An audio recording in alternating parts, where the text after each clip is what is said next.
¿Qué tal amigos? Mi nombre es Juan Carlos Canavagio. Bienvenido a un segmento de Copas Con. En el día de hoy tengo el placer de tener como invitado el doctor Omar Jaén Suárez, historiador, geógrafo, diplomático, gran personalidad aquí de nosotros de Panamá, amigo personal y amante del vino también. Bienvenido, Omar, ¿cómo estás? Bien, gracias, Juan Carlos. Sí, me complace muchísimo estar en este programa tan original y tan importante. Gracias, muchas gracias. En efecto, mi relación con el vino es larga y al mismo tiempo tampoco fue de niño. No, porque yo en realidad, yo nací en Antón, hice mi escuela primaria en Antón y ahí vine a hacer la escuela secundaria en Panamá, en el Colegio Javier. En aquella época el vino no era la bebida nacional, como era, en realidad era el whisky. Imagínate. La gente tomaba whisky y cerveza. Bueno, eso era lo que había. El vino vino un poquito después, vino mucho antes y vino después. Claro, ¿no? claro. Vino en la época del canal francés y los franceses y lo que quedó a principios de la República, todavía quedó aquel... Aquella cultura de vino un poquito. Sí, aquella cosa quedó durante, yo pienso que 2 o 3 décadas. Y de la buena cocina francesa que hubo pues, en el siglo XIX. Y después eso fue desapareciendo y vino todo lo que era la cosa americana, el hamburger y qué sé yo, en fin, otras cosas. Y el whisky, y el bourbon. Esto cambió radicalmente. Nos fuimos de un paladar europeo a un paladar americano, sí, norteamericano. Norteamericano más bien como del centro de Estados Unidos, de los Correcto. estados del sur. De los estados del sur, ¿no? sureño. Sí, porque aquí lo que prosperaba era la influencia de los sonias. Claro. Que eran los militares también, ¿no? Menos. Los militares estaban de paso. Los sonias eran los empleados permanentes hasta que se morían y dejaban un hijo, ¿no? Correcto. Esa era pero bueno, así que ahí comencé yo la primera parte de mi vida, ¿no? Y de allí fui a estudiar, estudié primero en la Universidad de Panamá, después me fui a preparar un doctorado en Aix-en-Provence, es decir, la Universidad de Aix-Marsella, que es pues la más importante del sur de Francia. Esa era la única que existía en aquella región. Y allá preparé y un idioma totalmente nuevo para ti. Totalmente nuevo. ¿Ah? Y completamente diferente. Y como yo no tengo buen oído, ¿no? La lengua se aprende de 2 formas, leyendo o escuchando. Hay gente que tiene buen oído y todo se le queda. Yo no. Yo era más bien leyendo. Y así fue que aprendí el francés con mucha dificultad. Pero bueno, lo tuve que hacer. No me quedaba otro remedio. Y lo más interesante fue que preparé una tesis doctoral sobre la Provenza francesa. Es interesante. No fue sobre Panamá. Y en esa ocasión, una tesis doctoral sobre varias regiones alrededor de Aix-en-Provence, ¿no? La agricultura de esa región. Y por ese motivo me tocaba recorrer todas estas campiñas provenzales que son preciosas. Bellas, sí. Y sobre todo los viñedos, entre otras cosas, ¿no? Había toda una área de viñedos y yo iba a visitar a los propietarios, ¿no? A los que cultivaban desde hacía siglos, ¿no? Su familia hacía siglos cultivaban estos viñedos y otros que cultivaban pues los legumbres, etcétera, ¿no? Las frutas al lado del río La Durance. Pero bueno, esa fue la segunda. Ahí comencé yo a conocer un poquito del vino, ¿no? Como estudiante había muchos estudiantes extranjeros de todas partes. Y estando en Francia, ¿no? Una de las cunas del vino, claro. Y en una región vitícola, que es la Provenza, ¿no? Sí. Los vinos rosados. ¿no? Sí, famosos vinos rosados. Sobre todo el Bandol. Los famosos, sí, cómo no. Bandol y demás. Ahí comencé yo mi primera experiencia, mi primer encuentro con los vinos, pero vinitos simpáticos, ¿no? Para los estudiantes. Claro. Después, bueno, yo regresé a Panamá y estuve aquí unos pocos meses nada más, justo cuando vinieron las elecciones del 68. Y yo estuve aquí y vi todo, en fin, viví toda esa atmósfera tan pesada, ¿no? que fue la atmósfera de preelectoral, el golpe de Estado parlamentario que le dieron que quisieron darle al presidente Robles, la elección de Arnulfo Arias. Y justo cuando fue elegido Arnulfo Arias, que por cierto yo fui a visitarlo un día a su negocio en Plicensajanca, ¿no? Para hablar de un grupo de funcionarios que teníamos lo que se llamaba la Comisión de Estudios de la Nacionalidad, con Reina Torres de Araúz, con Alfredo Castillo Calvo, en fin, era un grupo intelectual, sobre todo, y Hernán Porras, que era el que dirigía aquello. Bueno, total, yo fui a hablar con Arnulfo Arias, un personaje histórico, ¿no? Muy interesante, no le interesaba eso para nada. Y al final, unos días antes de su toma de posesión, yo tomé un avión para irme a París, donde inscribí en la Universidad de París, Sorbona, una tesis de Estado, ¿no? Sobre, eso sí, otro tema, que fue la población del Istmo de Panamá. Y ahí me hice pues experto en población. Yo recuerdo bien que estaba primero fui a Lisboa, tomé un avión, atravesé el Atlántico, llegué a Lisboa. Y una noche fui al casino de Estoril. Ajá. Y de repente estaba viendo un espectáculo y qué sé yo, y había un muchacho al lado, puertorriqueño, empezamos a conversar, qué sé yo. Ay, tú eres panameño, sí, ¿qué pasó? Ay, tú no sabes lo que ha pasado en Panamá, no, un golpe de Estado. Wow, o sea, que te enteraste en Portugal del golpe de Estado. Golpe de Estado. Me eligieron Arnulfo Arias, digo, bueno, se lo buscó. De todas maneras, por todo lo que había hecho, en fin, en ese periodo, ¿no? Sí, claro. Él quiso dar un golpe también, él nombró diputados de a dedo y concejales en Panamá y hizo desastre. Bueno, al final, yo seguí a París y me quedé 3 años allí. Y en París ya inscribí mi tesis, me la permitieron, porque no es a cualquiera que le permite inscribir. Una tesis específica. Sí, una tesis de doctorado de Estado, ¿no? En Francia ese es lo máximo. Es más, uno panameño que lo he hecho ha sido yo, nadie más. Es muy difícil porque generalmente es la forma de reclutar ya desde antes a los profesores titulares de la universidad francesa. Interesante. Entonces, en el tema de ciencias humanas, letras y en ciencias naturales. Ok. Pero bueno, esa fue esa experiencia, la segunda experiencia, unos años en París, y allí yo recibía a veces amigos, parientes de Panamá que llegaban, ¿no? Y me invitaban a comer y pedían estos vinos fabulosos, ¿no? Unos vinos pero de grandísima calidad, que para nosotros era barato porque el franco en aquella época frente al dólar era una moneda muy débil.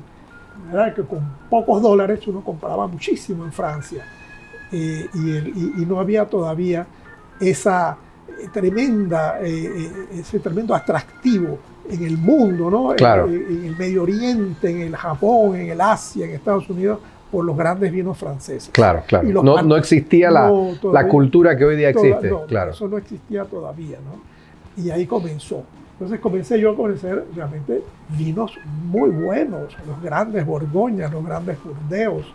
Allí yo los probaba porque eran los amigos que me invitaban en realidad. Y esos 3 años que estuviste estudiando en París, en la Sorbonne, ¿no? Sí. ¿Tú tenías que venir a Panamá a hacer investigación y volver, o tú hacías la investigación desde Panamá? ¿Cómo funcionaba eso? No, eso era mucho más complicado. Un doctorado de Estado en Francia, eso tomaba mínimo 10 años. Mínimo 10 años, sí, eso wow. No era años. Yo estuve 3 años allí preparándose. Fui al Archivo de Indias de Sevilla, a los archivos de Madrid, a los archivos de Francia, por supuesto, pero sobre todo los españoles, ¿no? que tiene que ver con nosotros. Durante esos 3 años y estudié demografía histórica, estudié... ¿De dónde vino todo el mundo que está aquí, básicamente? Sí, la principal... La principal población. Escuela de demografía del mundo es la de París. ¿No? Es una gran escuela. En el Panteón, al lado del Panteón, quedaba en la Escuela de Derecho estaba esa escuela. Sí. Por ejemplo, en el Instituto de Altos Estudios de América Latina, la Universidad de París, mi director de tesis era el director de ese instituto. Oh, qué interesante. Qué privilegio, claro. Sí, uno de los mayores geógrafos franceses. Bueno, en fin. Y allí comenzó. Bueno, al cabo de 3 años yo vine a Panamá porque tenía que hacer las investigaciones en Panamá, ¿no? Sí. Y ingresé al Ministerio de Relaciones Exteriores. Bueno, primero a la Universidad de Panamá. Yo llegué a la Universidad de Panamá y fui el director del Instituto de Estudios Económicos, ¿no? Okay. Que se había creado hacía muchísimos años por un alemán. Eso había caído totalmente, ¿no?, en la ruina, y yo pues lo resucité. Y estuve 2 años allí. Cuando en el 72 pasé a la Cancillería. El canciller era Juan Antonio Taca. Y él me pidió, él había conformado, ya había comenzado después del fracaso de los tratados 3 en 1, que era, por cierto, un enorme esfuerzo que hicieron panameños muy distinguidos, dirigidos por Fernando Eleta Almarán, ¿no?, para resolver el problema fundamental de Panamá, que eran relaciones con Estados Unidos, en fin, la colonia dentro de, en fin, todo lo que todo el mundo sabe en Panamá. Y en ese caso, ya el nuevo gobierno militar se había afianzado, estamos hablando de años 72, 73, ¿no?, y comenzó a negociar con los Estados Unidos, a continuar negociaciones, ¿no?, para el Tratado del Canal. Sobre el Tratado del Canal. Entonces, el canciller Tac era un hombre joven, nuevo, lleno de entusiasmo, y que no estaba vinculado, o sea, que no representaba a ningún grupo ni de poder, ni de económico, ni nada, ¿no? Que era, por cierto, era el alumno predilecto de Carlos Manuel Gastazoro. Sí. El tío, mi tío, ¿cómo no? Tío, exacto, que yo conocí muy bien, fuimos sí, cómo no. Y fuimos colegas en la Academia Panameña de la Historia. Él fue el que empujó primero, él fue el que le dio el primer empujón a TAC, que siguió después el Bebi Arango, ¿no? Correcto. Que era su sobrino. Claro, así es. Entonces, bajo esa protección fue que TAC comenzó su carrera, ¿no? Pero TAC era un hombre muy inteligente, muy excelente persona, un buen intelectual, que tenía alguna experiencia en Europa y en Estados Unidos. Y él me llamó y me invitó a que formara parte de un grupo que se llamaba Asesores del Órgano Ejecutivo en el Ministerio de Relaciones Exteriores, que era en realidad un grupo de gente, sobre todo ya con mucho más experiencia que yo, ex cancilleres, Galileo Solís, Ignacio Molino, después llegó Hernán Porras, es decir, y allí Jorge Llueca, ¿no? Yo me integré a ese grupo para aconsejar sobre las negociaciones que había comenzado un nuevo grupo, ¿no?, en Washington, que duraron 1 año y que fracasaron. Nosotros, en realidad, la verdad, sí, hicimos muchas críticas de lo que estaba sucediendo, y en realidad eran críticas un poquito perversas, porque los negociadores panameños no tenían ninguna posibilidad de avanzar, puesto que el gobierno había declarado desde el principio. Lo que se logró en los años, en fin, los anteriores proyectos de tratado no sirven de nada, ni de base de negociación. Por supuesto que eso lo arruinó toda posibilidad de comenzar ya avanzado. Claro. Pero, en fin, el asunto fue que fracasó. Borrón y cuenta nueva. Borrón y cuenta nueva. ¿Qué hacer?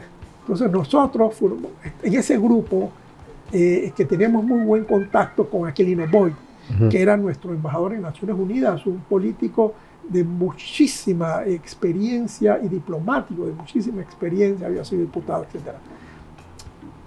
Le recomendaron al general Torrijos, que ya era el hombre fuerte de Panamá, en realidad, ¿no?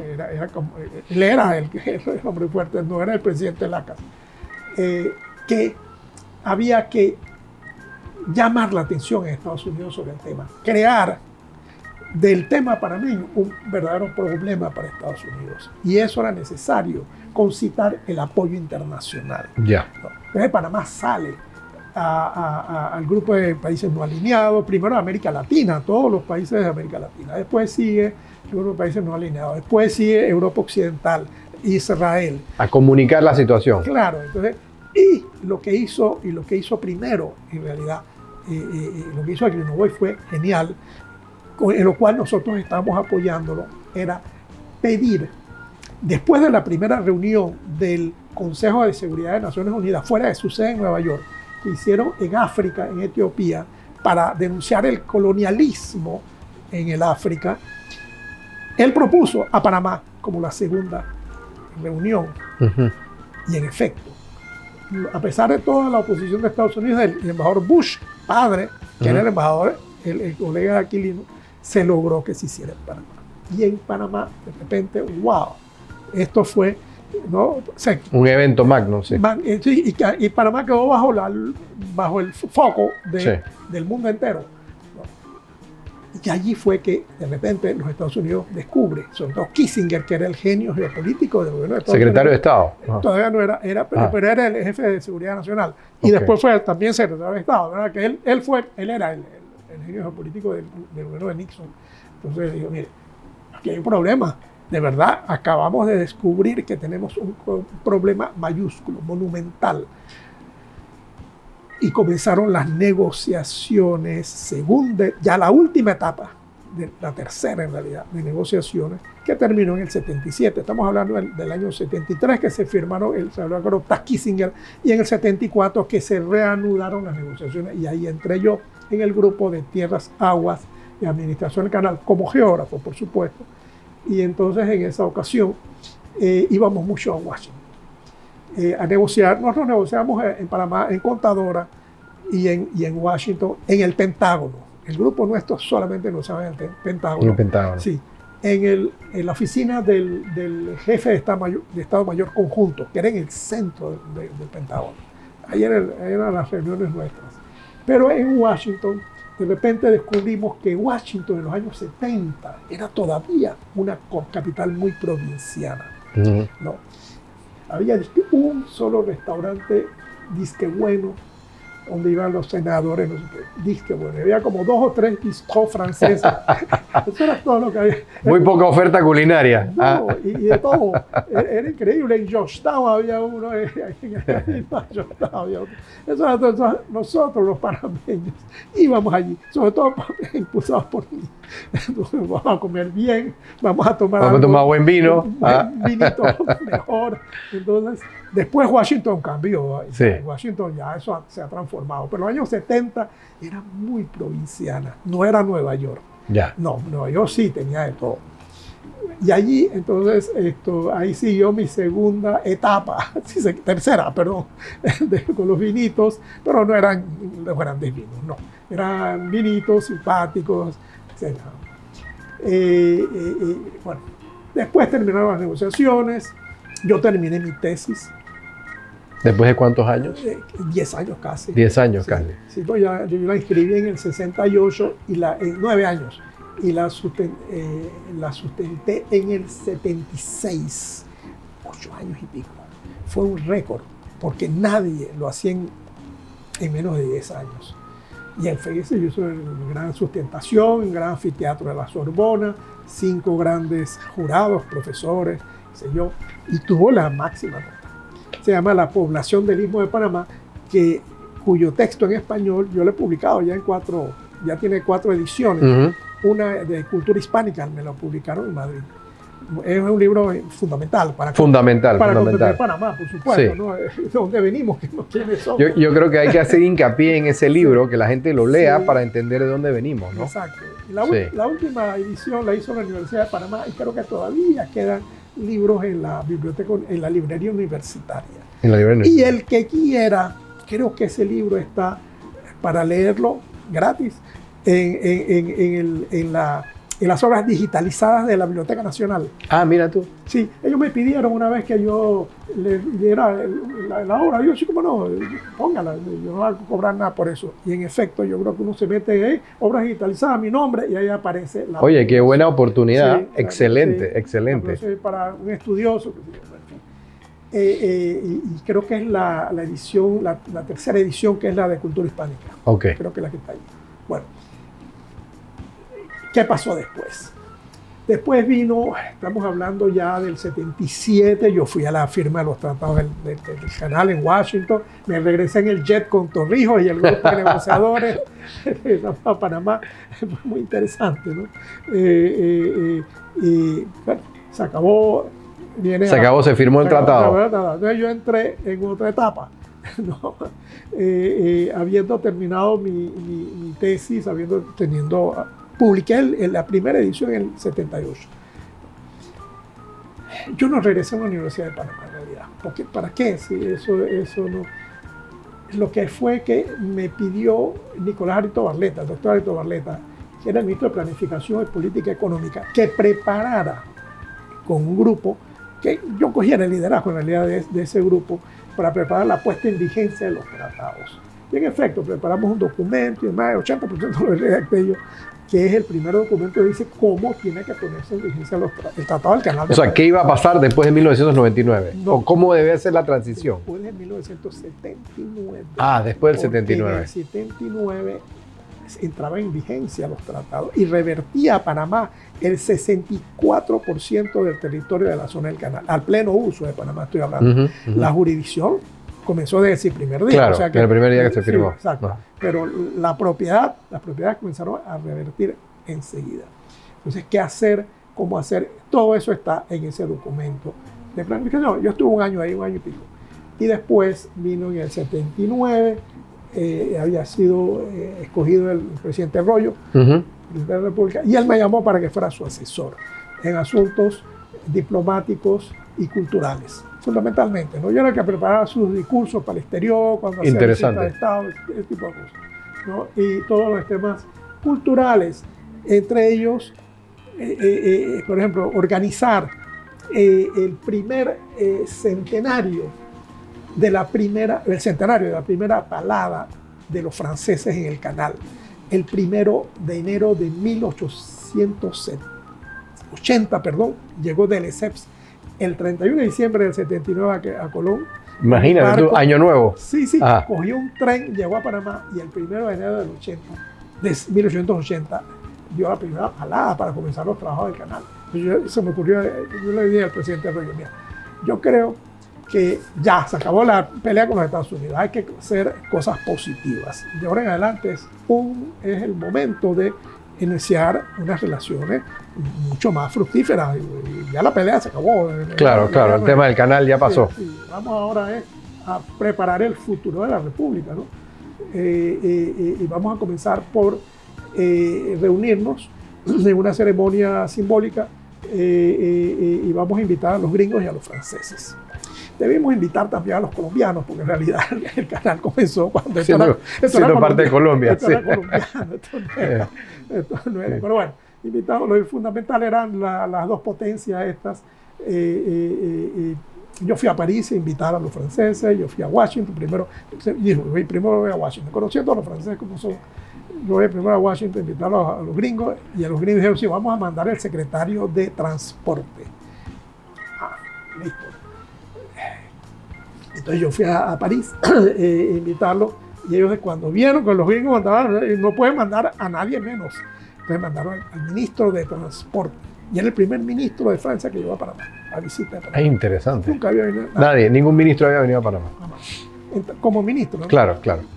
Bueno, total, hicimos una gran ceremonia, y en ese momento yo le propuse, vamos a hacer esta ceremonia en las escalinatas de las primeras oficinas del canal, de los franceses, y las primeras de los americanos, que es el mismo lugar, en la Plaza de la Catedral. Y vamos a hacer de este edificio un museo del canal interoceánico. ¿Dónde está el museo hoy día? Exacto, por supuesto. Ok. Yo propuse, digo, vamos a hacer esto, qué sé yo, y ahí comenzó esa aventura, ¿no? Casi que una epopeya. El ideal, una epopeya así, de hacer el museo. El museo del canal interoceánico en ese lugar. Bueno, al final, años después, tumbaron a Arroyo, y el presidente que le sucedió no creía en nada de cultura, así que, en fin, no creía en nada más que otra cosa. Y al final, el presidente Nicolás Arito Barletta, cuando él quiso retomar el tema, pero no duró un año apenas. Claro. Y después, el presidente Pérez Valladares retomó el tema y lo hizo. Esa es la verdad, ¿no? Sí, imagínate, ¿cuántos años después de la primera idea, pues? Sí, exacto. Pero la idea no cayó en saco roto. La idea quedó allí y fue eliminándose del correo. Por eso eran las oficinas del correo. Y se fue eliminando y se fue limpiando todo aquello. Y mientras tanto, ¿no? Se fue orando. No, y ese museo es espectacular. A los que no han tenido oportunidad de ir, ese museo es un lugar que todo panameño debe visitar. Sí. Y ahora lo están renovando. La museografía se había quedado un poquito obsoleta, esa es la verdad, un poquito vieja, ya no cumplía con las normas de la museografía más moderna. Claro. Como por ejemplo tiene el Museo de Panamá Viejo, que se hizo un museito perfecto, ¿no?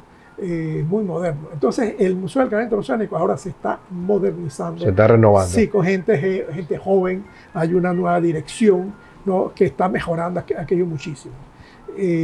La sala, por ejemplo, el otro día me llamaron para que yo los ayude, les diera pues, consejos sobre las salas relativas a las negociaciones de los tratados Torrijos-Carter, sobre las cuales yo publiqué una obra, un estudio enorme, en 2 volúmenes, son 1000 páginas, ¿no? Que me pidió la ACP, fue la que me pidió que hiciera aquello, entonces lo hice. En el 2027 serían los 50 años, ¿no? De esas negociaciones. Sí. Claro, de la firma de los tratados. De los tratados, sí. Porque esos tratados se firmaron en el 77, pero venía la parte de la ratificación por parte del Senado de Estados Unidos, que eso fue una aventura fenomenal, tremenda, dificilísima. Yo participé algo porque el presidente Carter necesitaba los votos y no los tenía. Entonces había que hacer mucho lobby. Un lobby fenomenal. Bueno, entonces está mi libro, ¿no? En detalle. Pero resultó que en un momento dado había uno de los personajes más interesantes de Estados Unidos, ¿no? Un héroe americano, como los gringos saben fabricar héroes, ¿no? Del celuloide de Hollywood, que era John Wayne. Ajá, John Wayne. John Wayne, que era todo lo contrario, era un republicano pero furibundo, ¿no? Antidemócrata, en fin, el tipo, yo diría Trump, porque Trump ya es demasiado, pero estaba... Había que ir a hablarle a John Wayne. Entonces, ¿qué pasó? John Wayne quería Panamá. Yo no sé por qué, porque aquí lo trataron muy mal, pero me explicó todo. Pero John Wayne estaba dispuesto a ayudar, ¿no? Para que Panamá se resolviera el problema y sus amigos panameños estuvieran contentos. Y John Wayne tenía su casa recuerdo que en Los Ángeles, ¿no? Ese fue entonces uno de los que abogaba por nosotros, pues. Un lobista. Él fue el que logró. Él fue el lobista de Panamá. Él fue el que logró. Imagínate, John Wayne. Él consiguió, dice el presidente Carter, dice en su memoria, que él consiguió por lo menos 3 votos. Y como el tratado fue ratificado por un voto, quiere decir que ahí estuvo la diferencia. Ahí está el voto de John Wayne. Entonces, el gobierno panameño, Torrijos, en esa época, mandó una misión, porque John Wayne no sabía nada de los tratados. Él era pura pasión, ¿no? Él tenía una pasión por Panamá, yo quiero ayudar a Panamá, punto. ¿No? Entonces, ¿cómo hago para convencer a estos republicanos recalcitrantes, son perversos, que odian a Panamá y odian los tratados, etcétera, etcétera? ¿Cómo hacer para convencerlos? Entonces, mandaron a 2 ex negociadores que sabíamos, que conocíamos realmente de qué se trataba, para que él tuviera argumentos de cómo los tratados eran favorables para Estados Unidos. Claro. Por supuesto, no íbamos allá a decirle, no, Estados Unidos tiene eso, no, sí, esto es bueno para Panamá nada más. No, la idea es que él tuviera los argumentos de manera que convenciera a sus amigos, a Reagan y toda la garulilla esta, ¿no? de republicanos furibundos. Claro, que votaran a favor del tratado. A favor de la ratificación de los tratados. Y estuvimos un mes allí en su casa, prácticamente. Qué curiosidad. En Newport Beach. En Newport Beach, porque se llama John Wayne Airport, el aeropuerto de Newport Beach. Entonces, ahí estuvimos. Era simpaticísimo. Mira, usted no tiene idea. Para mí, en realidad, mi mundo no era los actores de Hollywood ni nada por el estilo, ¿no? había conocido estos pocos generales y coroneles americanos por la negociación, pero tampoco ese era mi mundo. Mi mundo era de estudiosos. Claro, ¿no? En fin, de cultura, sí, de otras sí, cosas, de historia. De todo, que era, en fin. Pero vamos a hacer. Entonces tuviste un mes con John Wayne. Un mes con John Wayne. Que recuerdo, el primer encuentro fue, yo jovencito, tendría que 30 años si acaso, ¿no? Dije, lo primero que hay que hacer es que deshacer las Naciones Unidas. Porque las Naciones Unidas es un lugar lleno de comunistas que eso no más que son enemigos de Estados Unidos. Tío, tú estás loco. Yo no lo conocía ahí enfrente, pero tú estás completamente loco. ¿Esto qué es? Yo digo lo menos diplomático posible. El hombre quedó.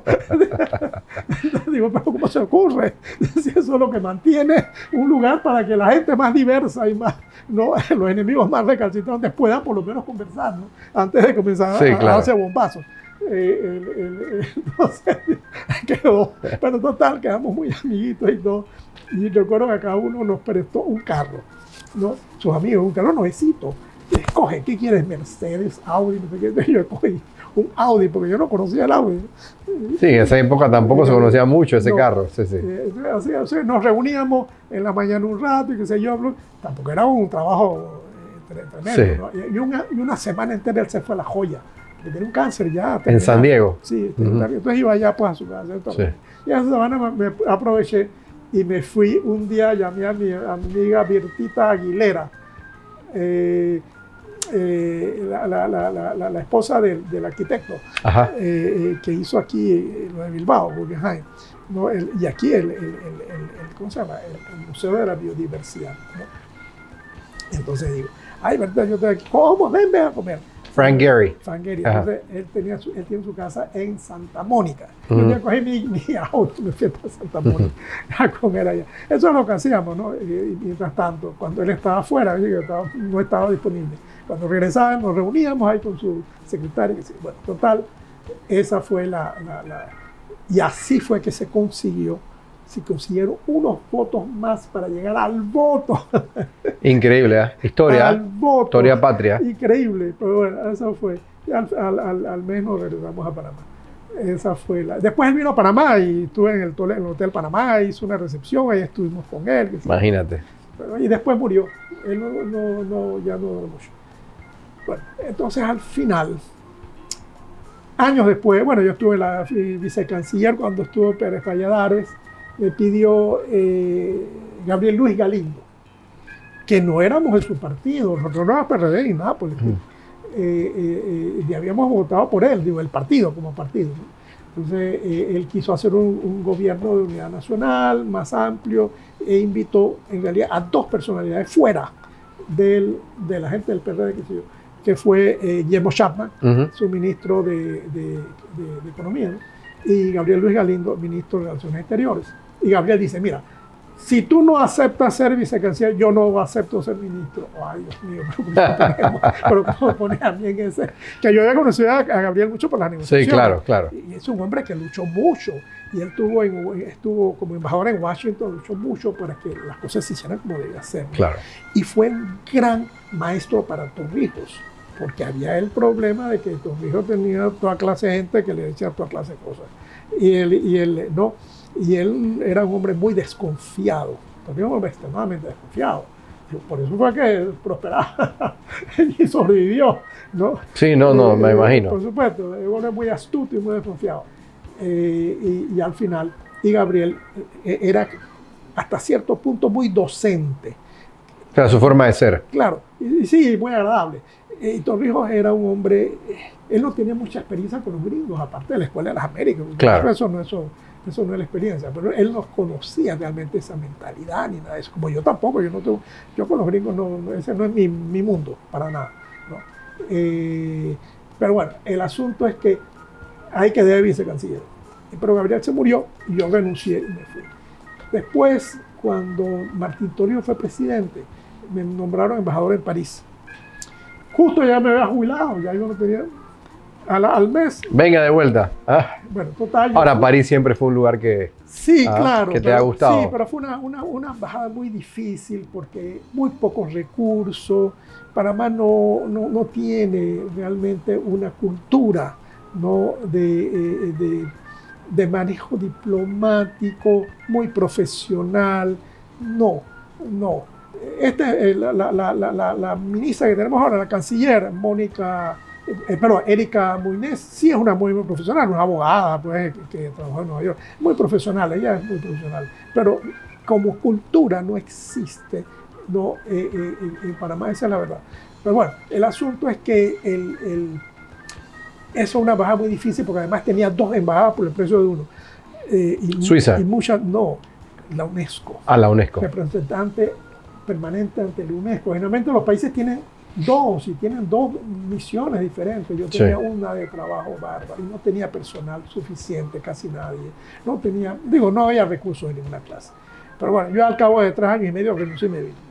Esa fue la historia de París. Pero mientras tanto, por supuesto, creé el famoso consulado honorario. Yo a mí se me ocurrió, digo, mira, ¿qué es lo que Panamá tiene? Un consulado general en Marsella.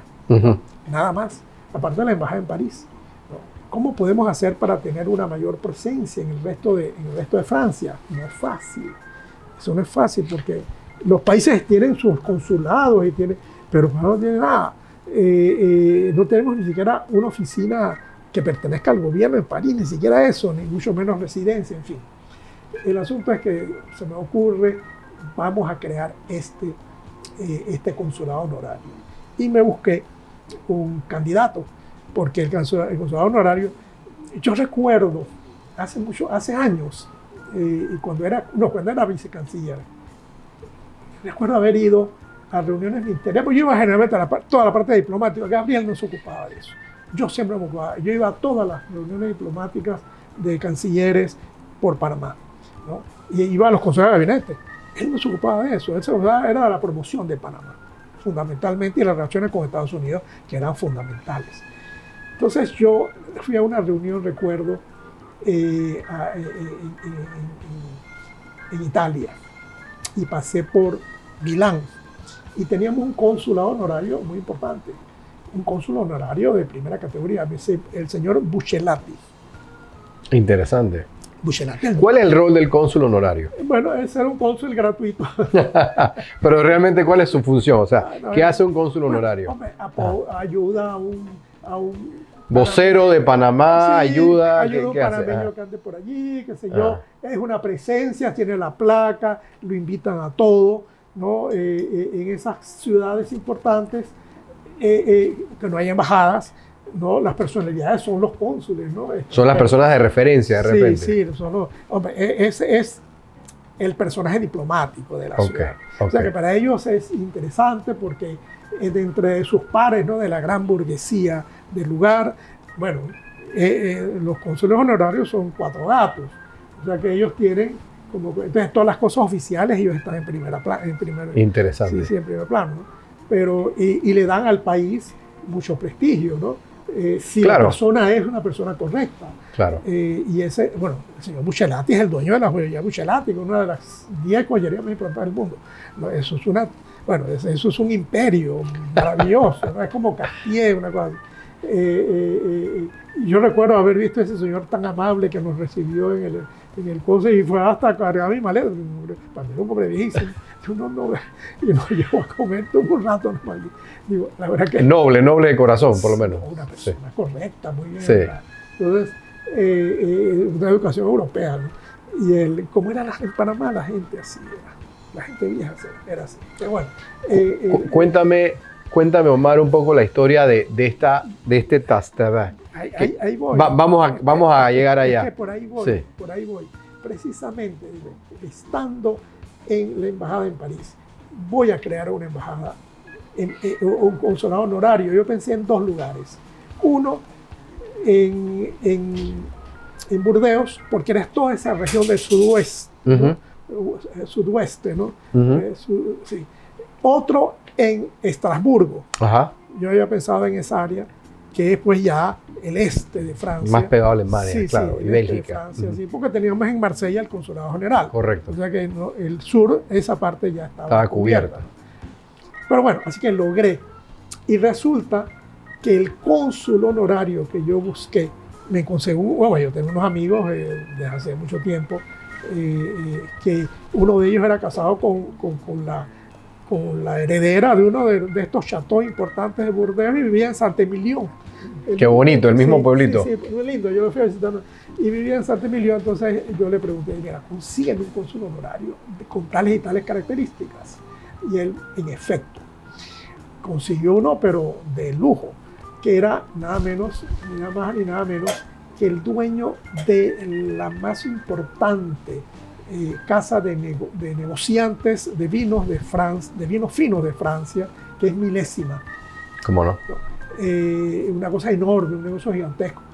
Y gente pues él tenía su propio chateau además, ¿no? Cerca. Sí, seguro, todos tienen algo, una sí, propiedad sí, donde producen también. Sí, además. Pero bueno, este señor de una familia muy arraigada, Burdeos es muy especial. Todo el mundo en Francia sabe que es una burguesía muy especial, muy provinciana. Muy cerrada. Muy cerrada, sí. ¿no? Que es la burguesía del vino. Sí. Tiene que estar, ese es el tema. Sí, así es. No es otra cosa, ¿no? Sí. Y en efecto, este señor sí se creó, le tomó como un año y pico. Los franceses, no, eso no es fácil. Le tomó como año y pico convencerlo de ser cónsul honorario. No, rapidito. Él aceptó rápido. Rápido, pero los procedimientos en Francia son muy complicados, porque el cónsul, el Estado francés tiene que aprobarlo. Y le hacen una investigación detallada para que no haya ninguna tacha por ningún lado. Oye, qué interesante. Ninguna mancha, ¿no? Es decir, una persona perfecta. Tiene que ser impecable. Impecable, sí. Ellos se cuidan mucho de eso. Y en efecto hicieron una gran investigación y dijeron, sí, aceptamos a este señor como cónsul honorario. Y así fue. Bueno, cuando él me dijo, sí, vamos a inaugurar el consulado de Panamá. Ahí te aseguraste que ibas a tomar buen vino por buen rato. Bueno,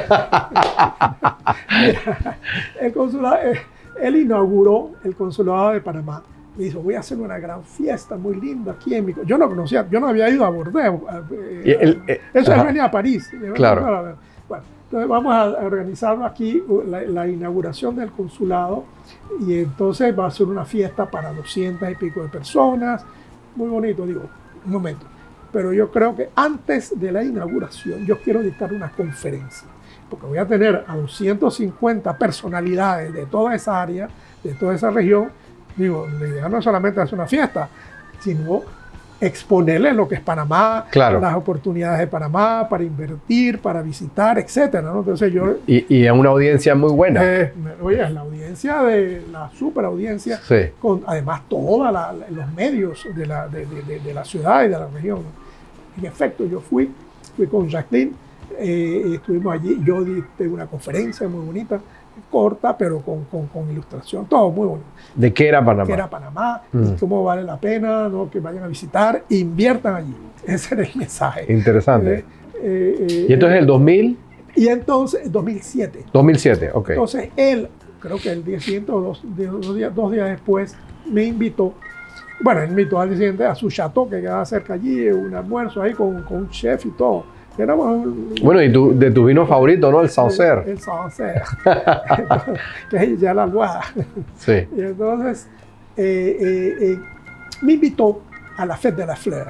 Ah, qué bonito. La Fête de la Fleur es dicen los franceses, una de las 5 fiestas más importantes de Francia al año. Estamos hablando de la crema de Francia. Y solamente como para ilustrar qué significa eso, cuando termina el invierno y comienza la primavera, comienza la época de floreación de la planta, de la vid, se celebra ese momento de la floreación. Es más, y se mide, todos los años se mide en qué momento comienzan a florear las vides y ahí más o menos se calcula si va a ser una buena cosecha o no. Bueno, hay miles de factores que afectan de ahí en adelante, pero bueno. Sí, eso fue el 21 de junio, creo. La Feria de Flor, la floración. Sí, la Feria del Flor. Es cuando ya la flor está en su máximo, ¿no? Sí.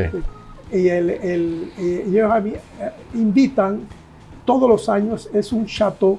Esto comenzó en 1960. Fue la primera Fête de la Fleur que inventaron los grandes productores. Los châtelains de Burdeos. De Burdeos, ¿no? Y cada uno trata de ver cómo sobrepasa el otro en la organización y en todo lo que va a ser la Fête de la Fleur, en los invitados, y invitan gente de todo el mundo, ¿no? Y personalidades, son 1.500 personas, y en ese caso ellos tienen lo que se llama la Commanderie du Bon Temps, la Commanderie, que es Grave, Médoc Grave, Barzac, y el otro era Sauternes. Toda la parte izquierda del río. Sí, exacto. Sí. Sí. La Rive Gauche. La Rive Gauche, así es. Exactamente. Y esa fiesta fue una fiesta espectacular. Primero tienen ¿Y es un día la fiesta o son varios días? No, no es un día. Es un día, ok. Es una tarde. Una tarde. Entonces, todo es smoking, todo el mundo elegante, traje negro, corbatita. Sí. Todo es muy, muy formal. Y llegamos a este lugar y hacen una ceremonia donde nombran a los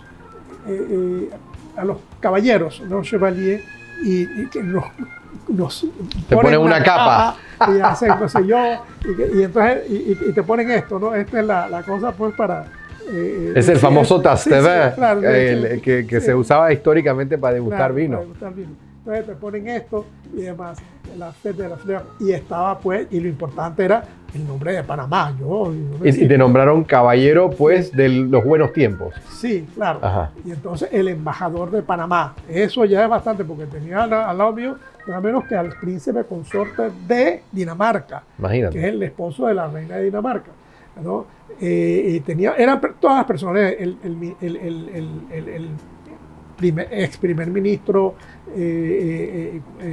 alcalde de Burdeos, Juppé, gente así. Esa era la gente que éramos unas cuantas personas que hacían esto frente a 1.500 personas. Era que tener el nombre de Panamá ante 1.500 personas de la crema y nata de Francia y de todos los países que tienen que ver con eso. El mundo del vino ese. El vino, claro, los negociantes.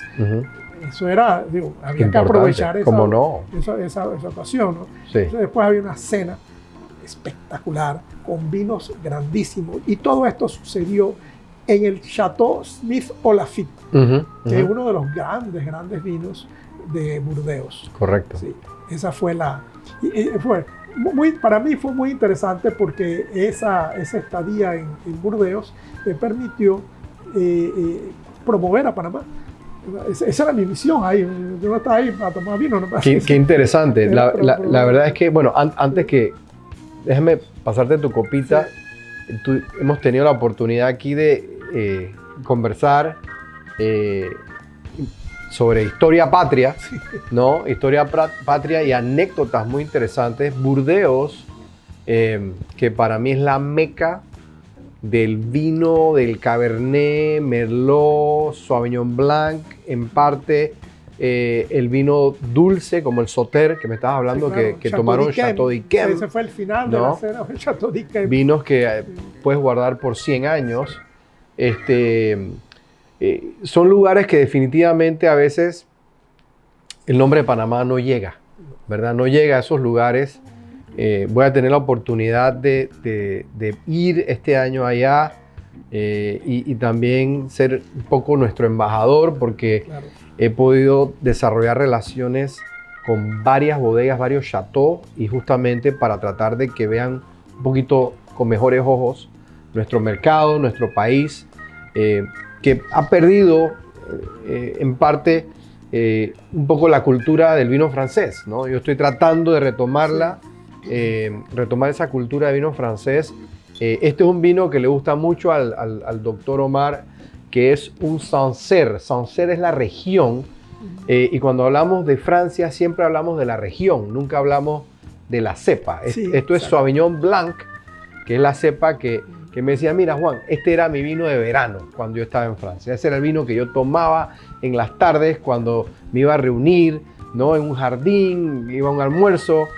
Y es un vino delicioso y va muy bien con la comida panameña, pero se perdió por muchos años, sí. ¿No? Se perdió por muchos años, lo pudimos traer de vuelta, recientemente está en la selección de Cava, y este productor que se llama Domaine Vacheron es un productor que es un experto en vinos de Sancerre, Estos son vinos que se hacen sobre una piedra de cuarzo y tiene una característica mineral muy interesante. Un vino muy complejo, muy largo, muy interesante.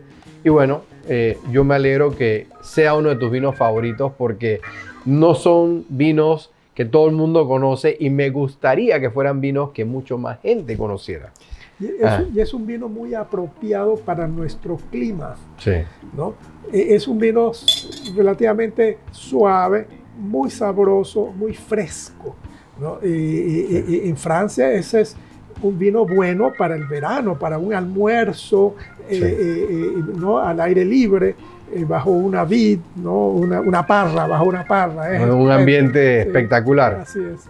Salud, salud, salud, Omar. Salud. No, yo estoy impresionado realmente por...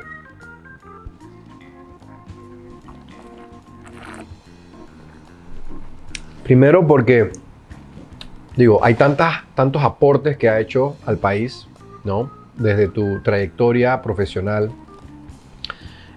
hasta las partes geográficas que todavía no hemos comentado, pero en algún momento la comentaremos. Has aportado mucho al país, siendo historiador, siendo geógrafo, siendo diplomático y otras cosas más. Y realmente creo que es importante que nosotros como panameños nos sintamos orgullosos de nuestro país y de seguir trabajando en hacerlo mejor, ¿no? Sé que hay mucho que hacer y yo creo que muchas personas se tienen que sumar en ese barquito y querer hacerlo bien, porque eso es otro, querer hacerlo bien y bien por el país, no bien por lo que a mí me interesa o lo que le interesa al otro. Y bueno, quería darte las gracias por estar aquí en nuestro programa. Estás invitado en otra ocasión para contar la parte número 2 de este segmento y decirte pues que esperamos pues que estos vinos que recién traímos a Panamá, así como muchos de esos otros vinos que te gustan de Francia, tengan la oportunidad de llegar a hogares nuevos, ¿no? Que las personas comiencen a crear un poquito más de cultura, de lo que es bueno realmente en la gastronomía del vino. Y bueno, no sé si quieres algunas palabras de despedida. Sí, simplemente, Juan Carlos, agradecerte la oportunidad de dirigirme a una audiencia, ¿no? Que está interesada primero en el vino, ¿no? En el buen vino, y es el buen vino que tú traes. Gracias. Esa es ¿no? Y dar un saludo a esta audiencia. Y como tú dices, sí, en esto Panamá está viviendo tiempos muy difíciles, pero no imposibles. De manera así, nosotros hemos salido de cosas mucho más duras y mucho peores. Vamos a hacerlo también, ¿no? Así es. Con buena voluntad, meternos todos en esa barca, ¿no? Sí. En la barca que nos va a llevar al buen puerto, y eso con una buena copa de vino. Gracias, Omar. Salud. Salud. Bueno, amigos, ya saben, pueden obtener este Sancerre en nuestra tienda online cava.pa. Síganos en nuestras redes en cava.pa. Y nuevamente a nuestro querido amigo, el doctor Omar Jaén, gracias por estar con nosotros y nos vemos próximamente. Salud. Salud. Salud. Salud.